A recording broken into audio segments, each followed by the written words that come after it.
warahmatullahi wabarakatuh.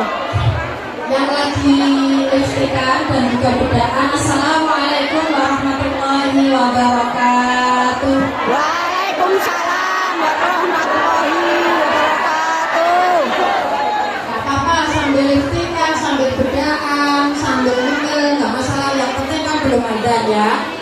Satu kali lagi karena Allah bersifat ganjil. Assalamualaikum warahmatullahi wabarakatuh. Waalaikumsalam warahmatullahi wabarakatuh. Alhamdulillah, alhamdulillah rabbil alamin wal aqibatu lil muttaqin wa ridwana lil 'alamin. Wassalatu wassalamu ala asyrofil anbiya wal mursalin imamil muttaqin sayyidil ghurril muhajjalin wa ala alihi wa ashabil mujahidin at-tahirin. Amma ba'du, puji syukur kepada Allah Ta'ala yang mana siang hari ini kita masih dapat bertatap muka di sini dalam rangka miladnya Al-Istiqomah International Muslim Society. Semoga teman-teman semuanya, ibu-ibu, adik-adik, kakak-kakak, mbak-mbak semuanya di sini tadi dari majikan ke sini dinilai ibadah oleh Allah SWT. Amin. Yang kedua, sholawat kita salam mari kita sanjungkan kepada Rasulullah Muhammad Sallallahu Alaihi Wasallam yang sudah membawa kita dari zaman jahiliyah menuju adil haq, yaitu agama Islam. Semoga kelak kita akan mendapatkan syafaatnya di hari pembalasan. Allahumma amin. Amin. Terima kasih untuk panitia Al-Istiqomah yang sudah memberikan waktunya sehingga kita bisa sharing terkait tentang kondisi migran. Mungkin akhir-akhir ini itu banyak teman-teman yang memutuskan kontraknya, ya. Karena kenapa? Kondisi mereka itu sekarang satu, banyak yang mengalami kekerasan fisik. Kekerasan fisik itu kadang ditampar, kadang diinjak kakinya, kadang dipukul pakai hanger ya, atau pakai vacuum cleaner. Terus juga ada juga teman yang mengalami pelecehan seksual. Pelecehan seksual itu contohnya dia diraba-raba badannya, itu juga salah satu bentuk pelecehan seksual. Kadang dia diberi video-video atau foto-foto yang terkait kayak seperti pelecehan seksual seperti itu.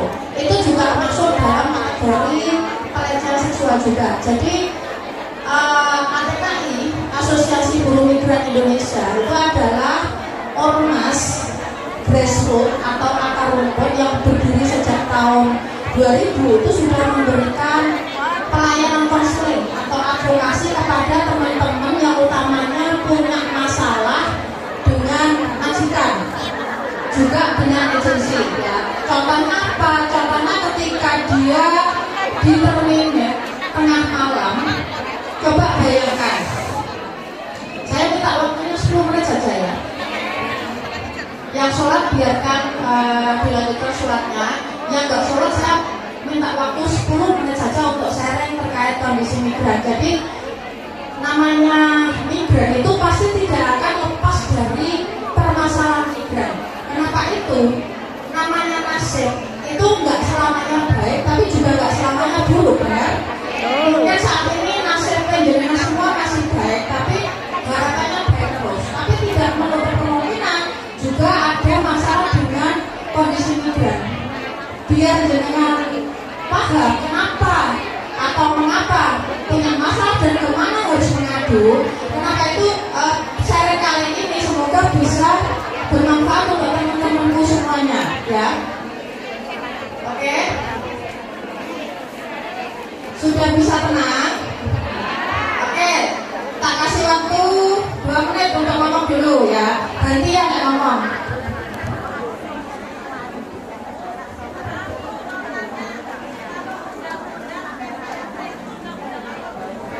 Oke, sebentar ya. Sudah? Oke, nanti saya jawab setelah sharing terkait kondisi migran Joko dulu ya Pak G. Jadi teman-teman, kalau ada yang mengalami satu dipekerjakan di luar kontrak, ya, itu kita bisa menulis kondisi pekerjaan kita di rumah majikan. Kenapa? Kita tidak bisa melaporkan ketika kita dipekerjakan di rumah kakeknya atau neneknya atau saudaranya. Mengapa? Jika itu dilaporkan, maka kita dan juga majikan keduanya akan diinvestigasi atau diselidiki oleh imigrasi Hongkong. Ketika terbukti kita melakukan pekerjaan di luar kontrak, maka dua-duanya akan terkena. Nah, apa yang bisa kita lakukan? Satu, menulis kronologi kondisi kerja kita, ya. Tapi nanti kalau sudah benar-benar tidak kuat, itu mending menulis notis atau pemberhentian kontrak kerja karena mengalami kondisi buruk, ya. Seperti pengaduannya adalah kurang istirahat, kurang tidur, akomodasi tidak layak. Tapi jangan sesekali melaporkan bahwa kita dipekerjakan di tempat lain, karena sekali lagi dua-duanya akan terkena. Itu ya. Terus juga terkait dengan jika jenengan semuanya itu diberhentikan tengah malam, sampai kontak satu polisi. Mengapa demikian? Ada kalanya majikan itu menolak jika dia yang mem-PHK atau yang men-terminate. Tapi kalau saat itu juga kita lapor polisi, maka buktinya adalah laporan dari polisi tersebut. Katakan si A di-terminate jam 1 malam, langsung kontak polisi di 999. Kalau perlu di bawah rumah majikan. Kalau nggak bisa telepon, nggak bisa ngomong, bisa minta bantuan security-nya, ya. Karena itu nanti yang akan membuktikan bahwa kita yang diusir oleh majikan. Mengapa? Untuk syarat untuk memberhentikan kontrak itu harus ada pemberitahuan 1 bulan sebelumnya. Jika tidak, maka harus membayar majikan. Atau kita yang memutuskan, maka kita harus bayar majikan. Sebaliknya, kalau majikan yang memutuskan kontrak kita dengan on the spot atau saat itu juga, maka majikan harus bayar ke kita 1 bulan. Itu prinsipnya, ya.